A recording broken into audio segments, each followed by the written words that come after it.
Hello, hello, everybody that is joining in. Let me set myself up a little bit more here. Oh, y'all having a little trouble seeing Baby Yoda too right here. Hold up, let me get him straight.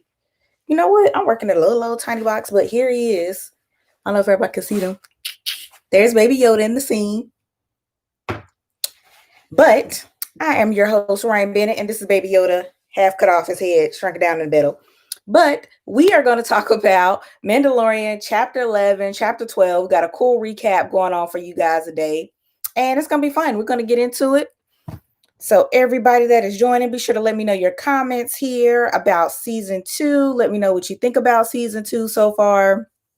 So yeah, this would be a lot of fun. I really enjoy the show, mostly because of Baby Yoda. That's number one. But it really gives you a cool new look about Star Wars if you're kind of new to the franchise period, because it uses characters from Star Wars, but it's not exactly still following the same path as the movies and everything. So if you're looking for something new, fresh, I always want to know what Star Wars is about. I think it's a cool little intro. It really pulled me in to the films and everything. So yeah, I am definitely excited to talk about, to keep these recaps going. Shameless plug. After this, if you check out the recaps on Black Girls Nerd YouTube page, I have two other ones where I do 9 and 10. So yeah, this is super dope and I'm super excited to talk about it. So we're going to start out with chapter 11 called The Harris. And this was directed by Bryce Dallas Howard. And Bryce Dallas Howard, by the way, if you guys do not know, is going to be in the upcoming Jurassic Park movie, but she is also daughter to Ron Howard. And so one of the cool things that I think was about her directing this was all you Apollo 13 fans out there. It's been a long time, by the way, since I've seen Apollo 13. But all you Apollo 13 fans out there, apparently she created a shot within this scene to pay a little homage, a little credit to her dad, Ron Howard. So yeah, you guys let me know if you've noticed any cool little shots or little scenes there that I didn't pick up. Because like I said, it's been a minute for me in Apollo 13. So yeah, we got that going on. Also, for everybody joining here, by the way, host Ryan Bennett here. I'm doing your recap of chapter 11, chapter 12. So we're going to break it down scene by scene. And this is going to be really dope, really cool. Okay, so there's a little bit of there about the directors, and let's keep it going. Let's start into the first scene here. So we open up with the Razor Crest looking so touch and go there for a minute. I have no idea what was going down with this thing. So the Razor Quest, by the way, went through a whole bunch of dramatic stuff in chapter 10. It's kind of hanging on by a thread, and they're finally arriving in Trask. If you remember, Trask is where they were going to drop off the frog lady because she's trying to protect her babies, wanting to get back to her husband. So they finally are entering Trask, and they have no landing, no kind of the right landing wheel, nothing to slow them down. Because like I said, the Razor Crest has been through it. So they have to, with the assistance of Frog Lady, the Mandalorian working together, they got to manually land the Razor Quest, which, by the way, lights on flames literally as it's falling down to get onto one of these ports, onto one of the little shipping I'm trying to a little shipping port or dock or whatever, trying to little landing platform is trying to get to. So basically they think they're about to land and don't, fall into the water. And pretty much you're just like, okay, that's the end of the Razor Quest. But they managed to pull it out, put it on the landing pad. And there's that of the Razor Quest. We hope to see it be put back together. We see some little interesting things as we go with the Razor Quest as we continue. And the Mandalorian, I mean, he's hanging on to this sucker. So we're gonna see how far it goes. So we move from the Razor Crest, getting pulled up out of the water, and we get this really cute moment with the frog lady, and she finally sees her husband. And they meet on the dock. They had this little sweet hug, and he's touching the little container they have with the little babies in the little tadpoles and stuff in it. So yeah, that's a really cute scene there. What is not cute is what Baby Yoda was kind of doing, which we'll get to that later because I have a whole Baby Yoda section. So yeah, we have that going out. So the Mandalorian goes up, the whole purpose of him bringing her to Trask, he wants to figure out where there's some more Mandalorians. So he talks to her husband and, ask him about fellow Mandalorians or whatever. While this conversation is going on and he's trying to figure it out, we see this like cloaked lady looking like super like hidden fly black cloak wearing. She's like hiding behind some luggage on the loading dock. So we see the lady coming over there. She's hidden behind, and lo and behold, guys, this is WWE superstar Sasha Banks, Mercedes Fernando, as she goes by during acting. By the way, just a little tidbit about her. She is the WWE Women's Champion right now. And she's recently been in the media for going about changing her name and everything like that. But yeah, I just love the way they keep bringing in like the WWE stars, the former martial what am I trying to think of? Not martial art. Well, some would say, but the different MMA fighters. How they keep bringing in the MMA fighters, WWE fighters. So that's really dope to kind of see how the Mandalorian is kind of bringing in those faces, because they can make some dope fight scenes. They probably know what they're doing, because the fight scenes are always off the chart in the Mandalorian. So that's cool to have Sasha Banks in there. But yeah, we don't really know who she is right now. We just know it's a person sneaking up on the Mandalorian, because he has tons of enemies. People are always sneaking up on him, trying to figure out what's going on. So that happens. We cut back to, okay, they get the Mandalorian has gotten information back from I hate calling him the husband frog, but I don't really know his name. It's, frog lady finally meets up with a husband.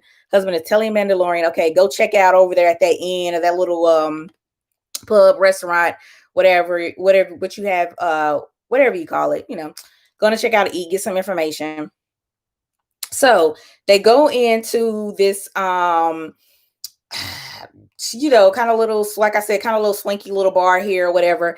And I believe they're like these little squid octopus creatures. If anybody want to help me out, something like that, something similar to that, some kind of I think they call them Quarren. If we're talking about the same part that's in Star Wars. I guess the nice up like name is squid heads. So we have a bunch of them in this kind of like a little bar, a little pub there.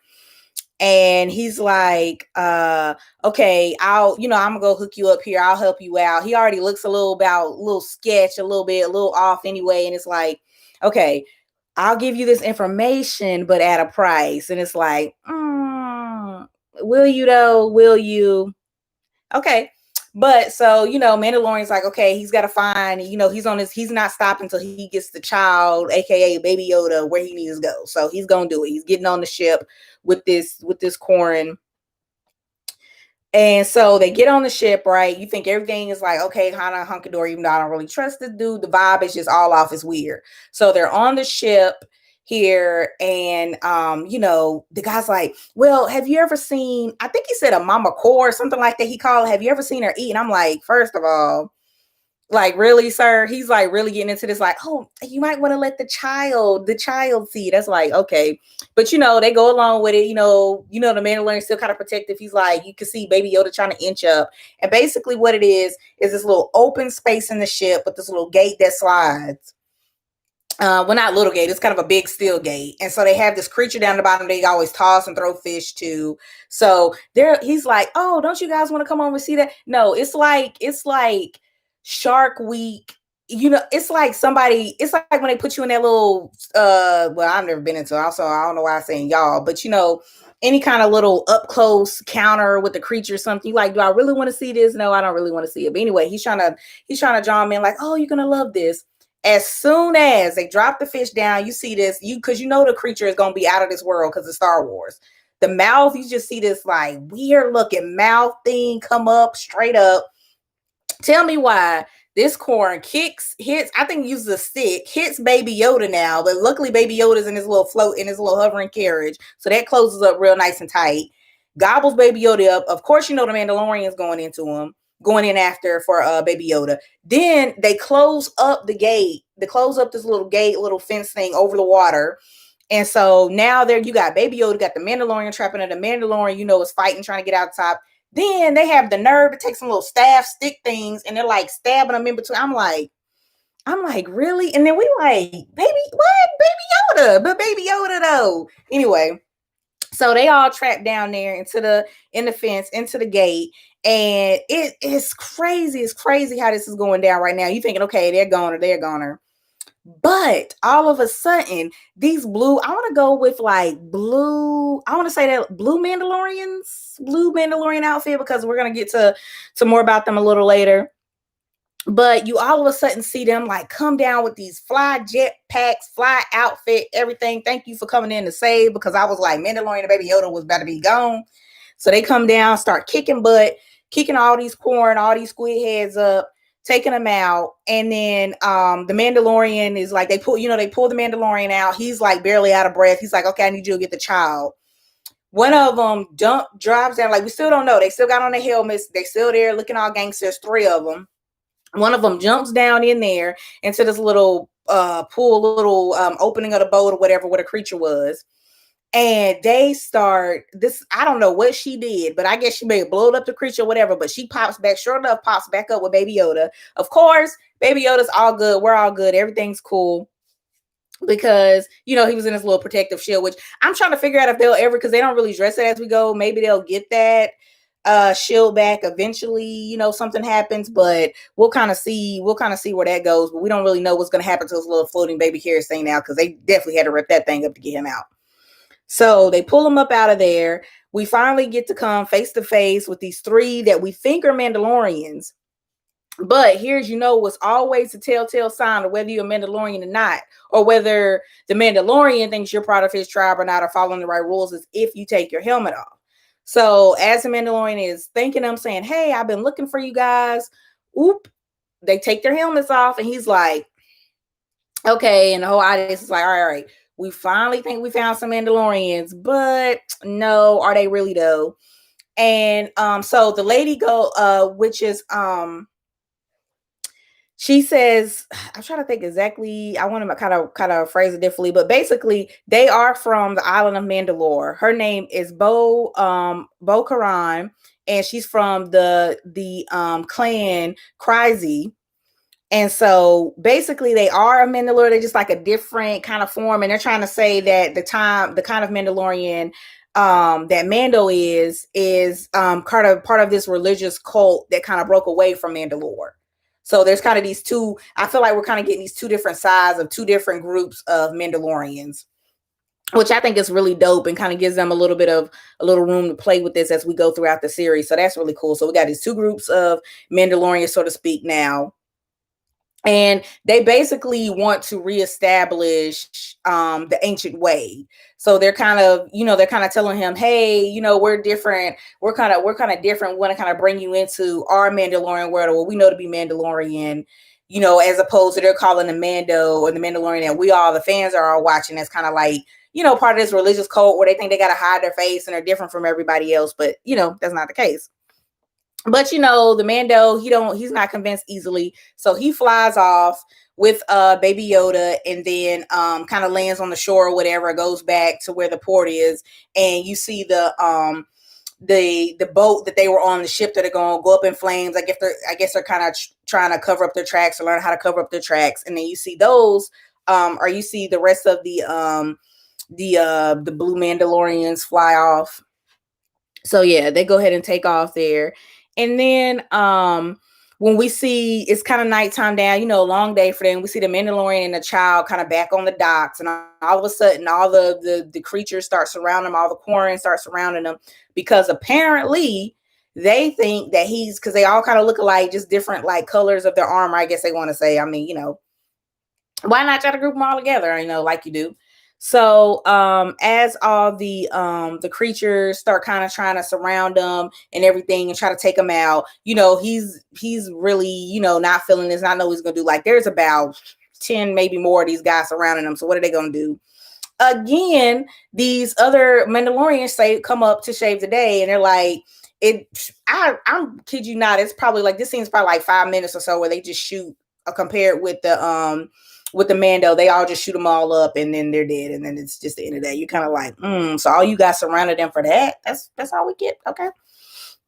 But yeah, so those guys are taken out, and then we get to finally see them to come back and kind of have drinks, sit down and have drinks and everything. And then I want to kind of give you more of, so we got, I know you guys know me in names, but Koska Reeves, I believe, is Sasha Banks's character. I already told you Bo-Katan is Katie Sackhoff, by the way. And so basically there's a guy there as well. So if you guys know, just go ahead and let me know. He wasn't as familiar. He was kind of just like kind of more played out in the background. We kind of had the two ladies kind of stepping up more there. But want to give him a shout out as well too. But yeah, so we have these three. I'm just gonna go with three blue armored Mandalorians. That's what I'm gonna go with here. So yeah, we all have them sitting down in the market, and they're talking about they're basically explaining to the Mandalorian, Trask is basically turning into a black market port for these different weapons, and it was at the expense of the destruction of the Mandalore, where they're pulling all these weapons and everything from. So they want the weapons back so they can be able to take Mandalore back. And at the end of the day, Bo-Katan wants to be on the throne. Like, she wants the throne back of the Mandalore, wants to put back the old ways. So basically they're just spilling out all their plan. And they are like, okay, listen, I need your, they can't pull him in. Obviously, the Mando knows his goal, what he's trying to see. So they can't pull him in just by the fellowship of being a Mandalorian. So they're like, hey, if you help me out, I can tell you where the Jedi is, where you can give the kids. So all I need you to do is help me get into this ship, get into this vessel. So there you go. Again, we have the Mandalorian, helping somebody out for some information. That's usually his path. If he doesn't help you out, or if he doesn't get your information, to get you information, he'll usually help you out and do something. So that's pretty dope. That's pretty cool about him. So yeah, we have him going to help because he's going to figure out about the Jedi. So they break into this vessel, huge vessel with weapons and everything, because they want to try to get these weapons, take them back to Mandalore.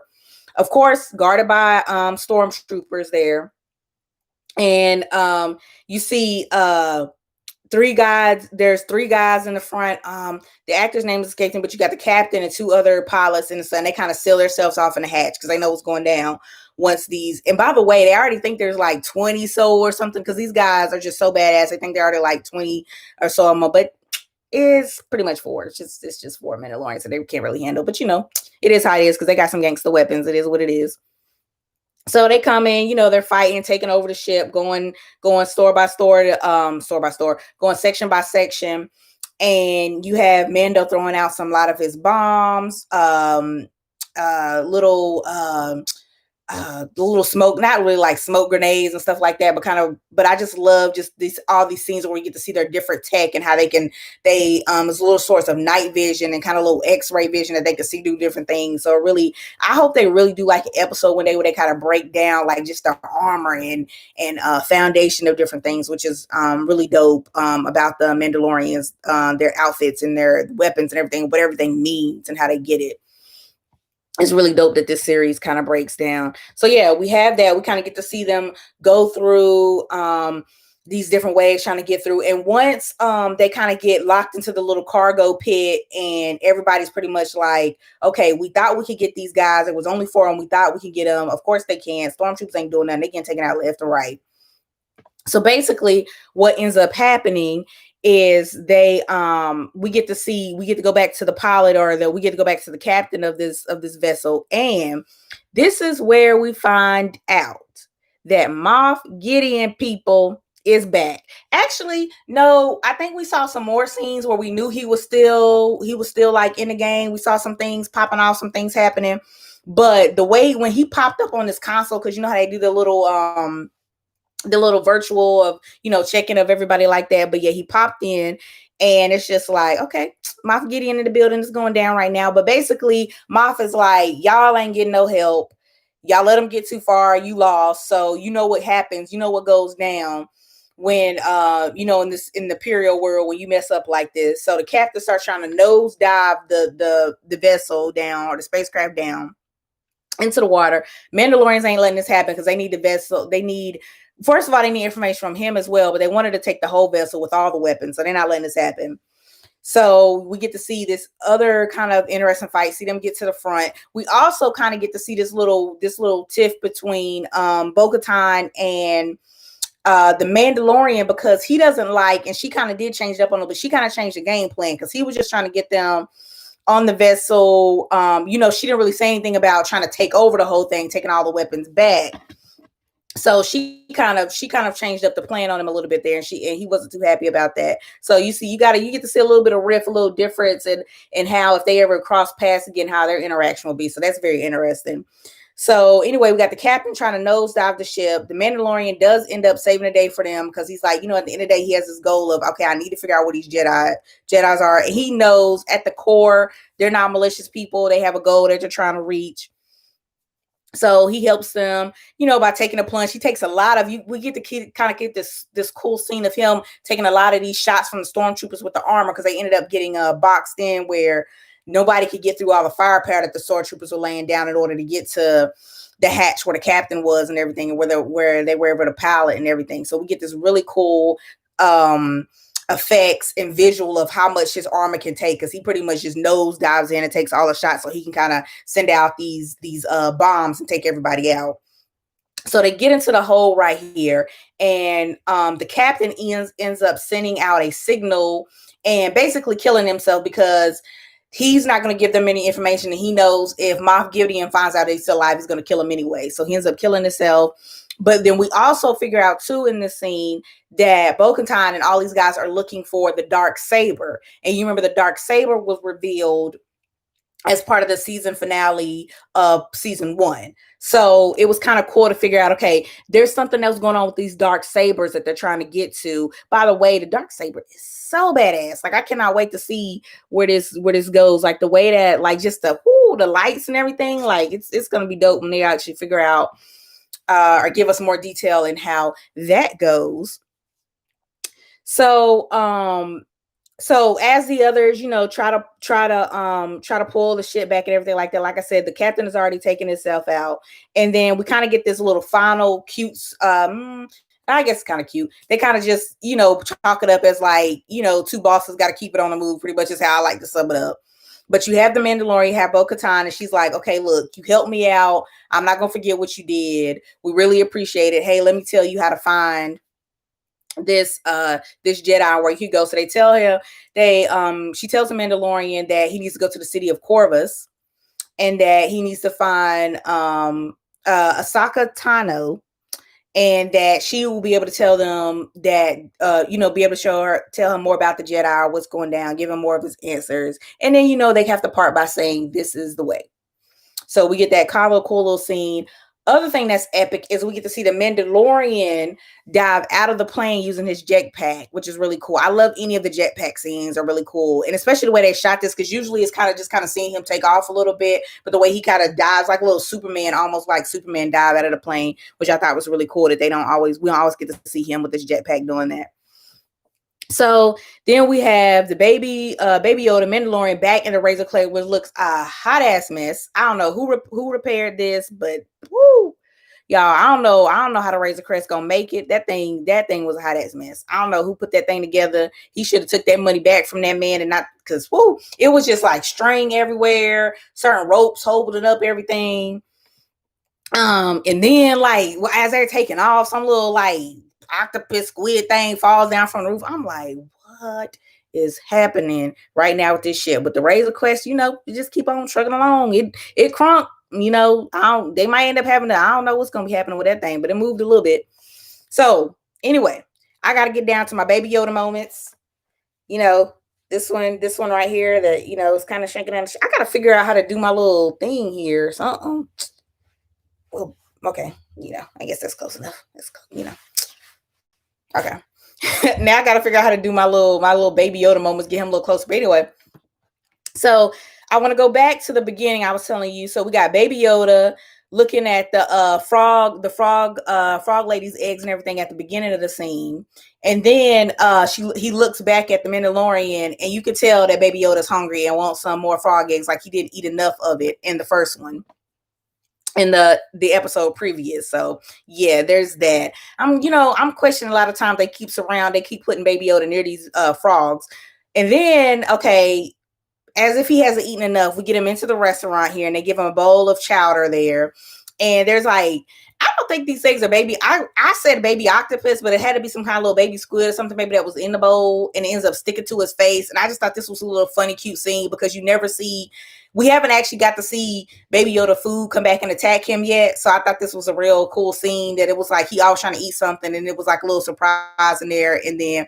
the Mando was like, don't be playing with your food. So I thought that was a little cute moment in there. So yeah, let me know, those of you who are watching, let me know your Baby Yoda scenes and what you're kind of out there white, because we live for these Baby Yoda moments in here. That makes the whole thing come together for me. And I also brought back, I'm really wanting to know about this hovering baby carriage, what they end up doing with that, since it's kind of eaten, so it's kind of like the Mando might have to carry Baby Yoda everywhere now. Also, we see the Mandalorian leave the Baby Yoda with the Frog Lady and her husband as he's trying to go around and find information. And tell me why we end the scene with him pressed up against the glass, looking at these frogs. I'm like, he gonna eat one. He's gonna eat one of these frogs as they trying to hatch, and she gonna be missing another baby. But he did good. I'm gonna give Baby Yoda props. He did good. We get to end up seeing him washing the babies and kind of, this little sad scene where he gets pulled away from Frog Lady. I think he kind of really took a liking to her and came a little part of their family, so to speak, for a little bit of shorter time. So there you go. Those are my Baby Yoda moments for chapter 11. We're going to go into chapter 12 right here. This is called The Siege. This is directed by the oh so great Carl Weathers, who we of course knows plays Griff in this.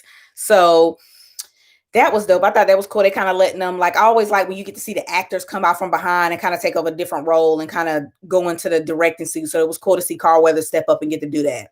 Okay, so we open up this episode with Mandalorian and Baby Yoda trying to fix the Razor Quest. Love this. All-time favorite scene of the Mandalorian and Baby Yoda of this series for me, because it very much reminded me of the scenes, the Baby Groot scenes in Guardians of the Galaxy. You guys remember when they had Baby Groot on this little getaway scene they were trying to get into, and they were trying to tell Baby Groot not to press the red button.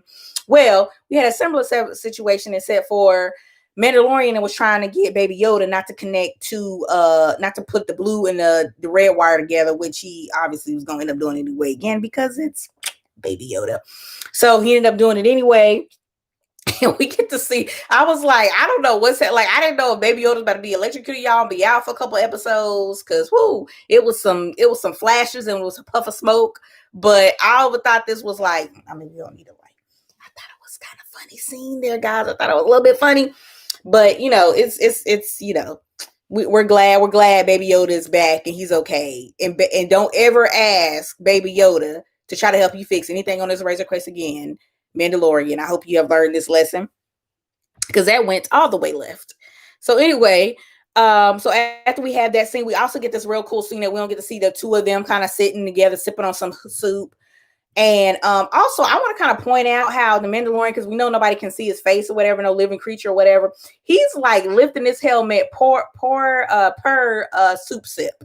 So I just want to give him credit for it. That's a lot of work that you got to do right there.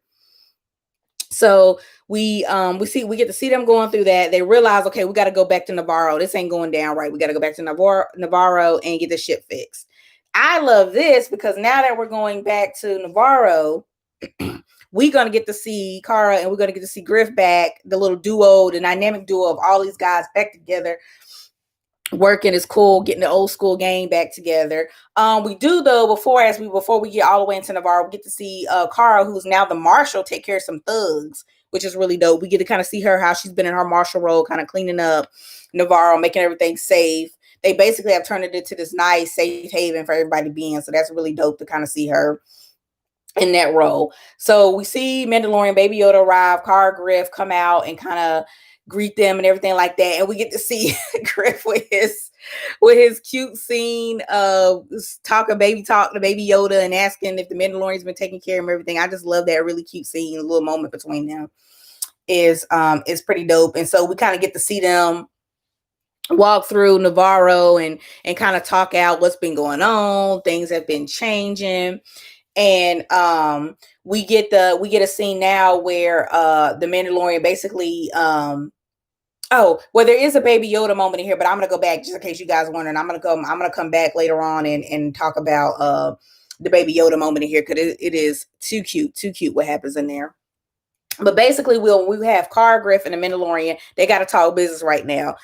And because basically what's going down is they want to talk, they want to take over an old Imperial base. And of course, they need the Mandalorian's help. because basically this will be the one area that is keeping Navarro from being safe, keeping them from being able to do imports and stuff in there, because you can't have any kind of old Imperial base from when Moff Gideon was taken over. So we have that part. So basically that kind of leads into our main plot. They need him to stick around. He's getting the ship fixed. They also need his help. He came at the perfect timing because they need to stop this. They need to take this Imperial base down because this is the last little, unsafe part surrounding Navarro. Also, too, I want to point out about the scene. We get to see an old bounty Mithril, who is played by Horatio Sands. And we get to see him come back. Remember, he was stuck in the carbonite by the Mandalorian in the first season. So we get to see him come back. So that's kind of a little awkward moment. Like, hey, I'm the prisoner that got out. And then I did some other stuff. And now I'm working 350 years for Griff because I can't get my act together. But so that was a little kind of interesting moment that they had there, bringing back an old prisoner that we got to see that was stuck in carbonite. Because I kind of always wonder what happened to a lot of those people when they were kind of stuck there on his ship, because we know that he kind of sold them off with bounty, but it's just interesting to see the after effect. And the guy's like, oh, I can't see out of my left eye and stuff. So, and he was a lot of huge comic relief in this episode too, that I really liked about having Mithril back. So that was cool. So basically, they take the speeder out. We're going down to this Imperial base because it's not going to take much for the Mandalorian to help the old gang out, for everybody to get together and take care of this. And plus, he's he was in Navarro for a minute, so he kind of want to make it the safe area and everything too. He understands that. So we get to see them pull up. We get this cool comedic moment with Mithril, Griff, and Cara trying to get into the base, and we see the Mandalorian take off. And he ends up throwing down one of the stormtroopers and end up just magically opening the door because it's Mandalorian. Who doesn't?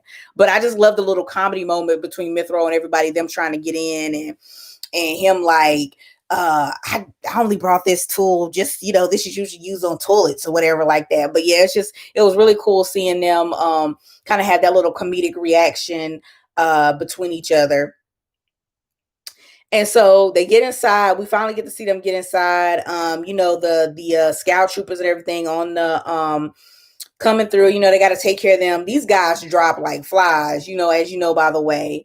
And so basically their main plans, what they want to do is vaporize the base, because there's a volcano lava that it's basically being held down now by the foundation of this base, but takes a couple of quick buttons and it's going to basically explode the whole thing. So they just want to vaporize it pretty much.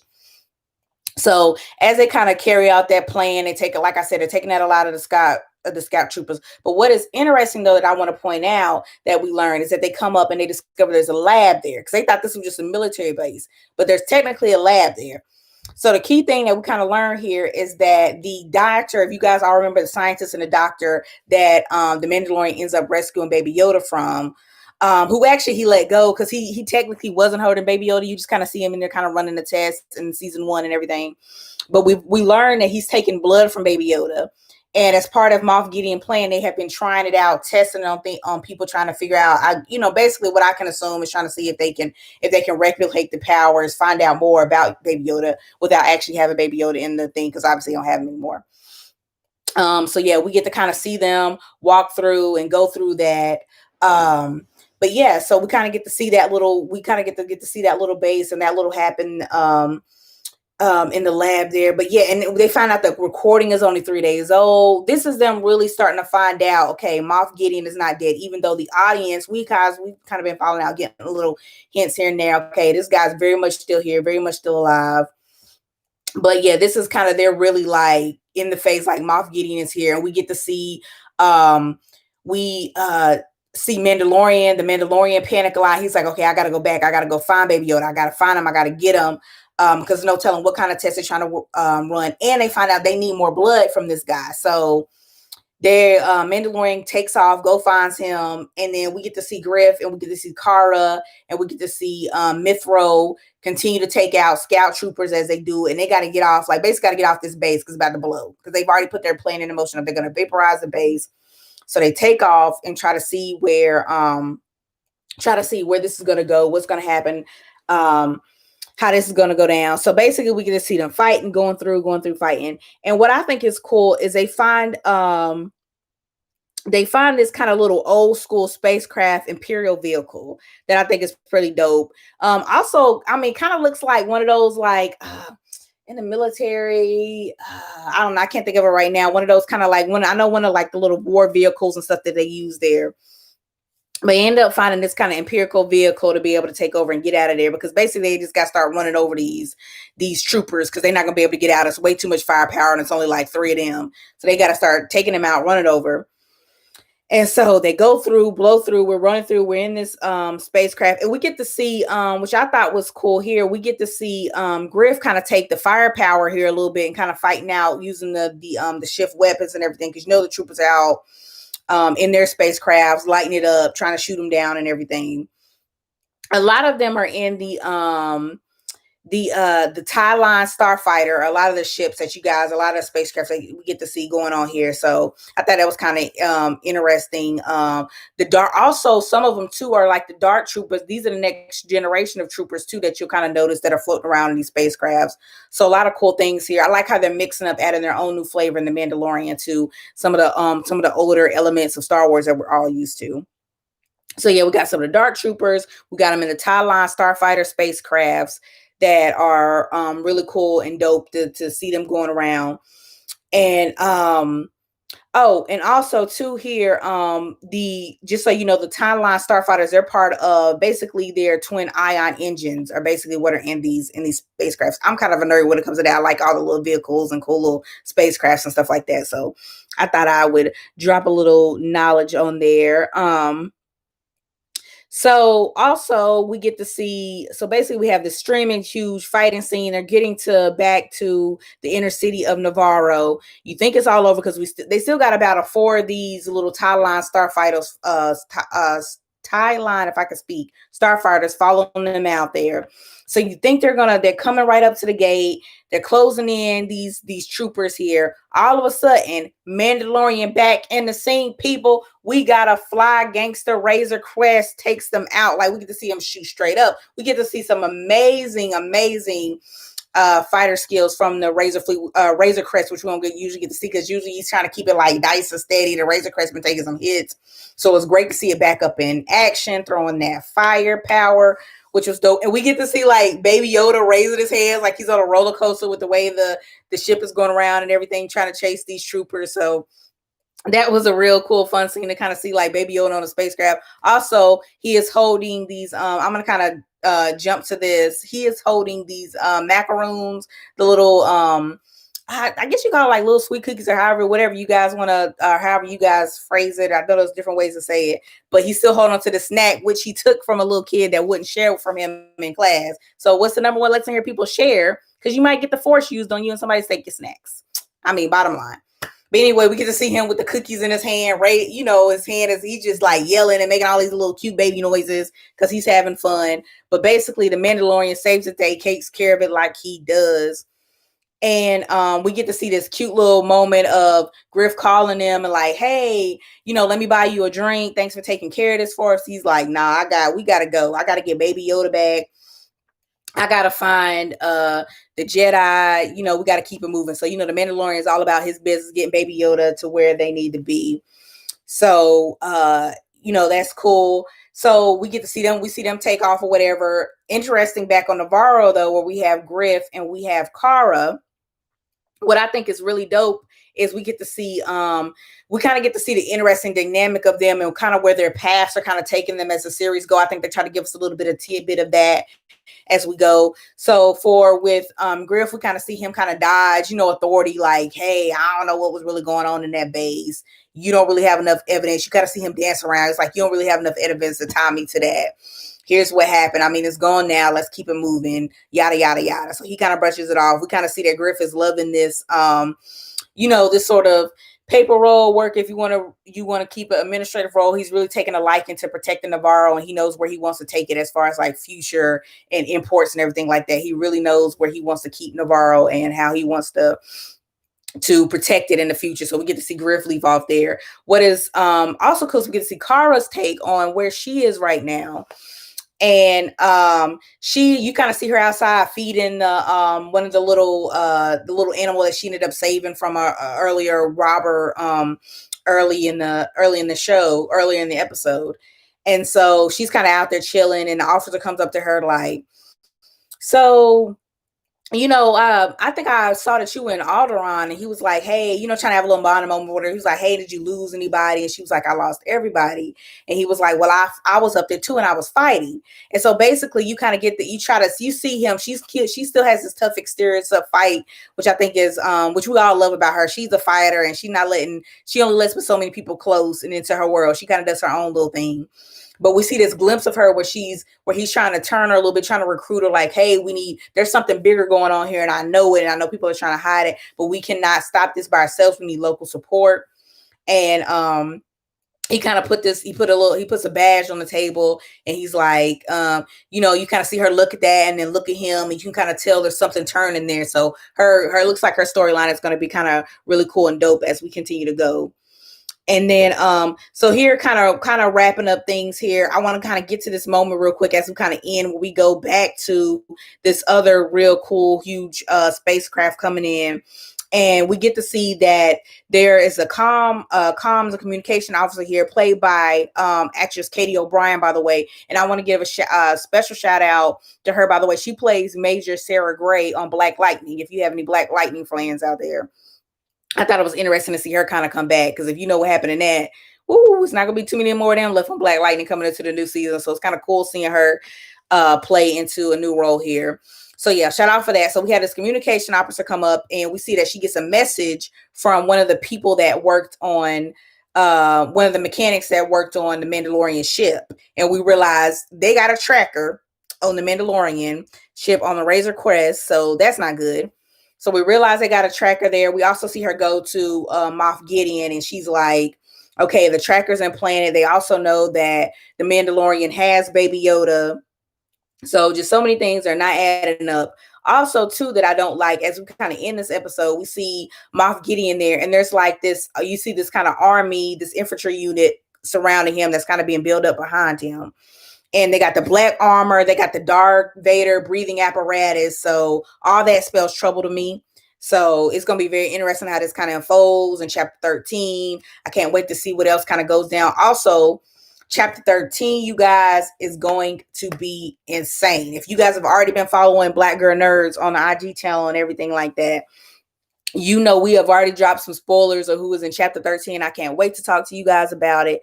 It's going to be so much cool. Same time, I'm coming back next Friday. I'm going to knock it out for you guys and talk about chapter 19. Chapter 19. I'm trying to take this like many seasons ahead. Chapter 13.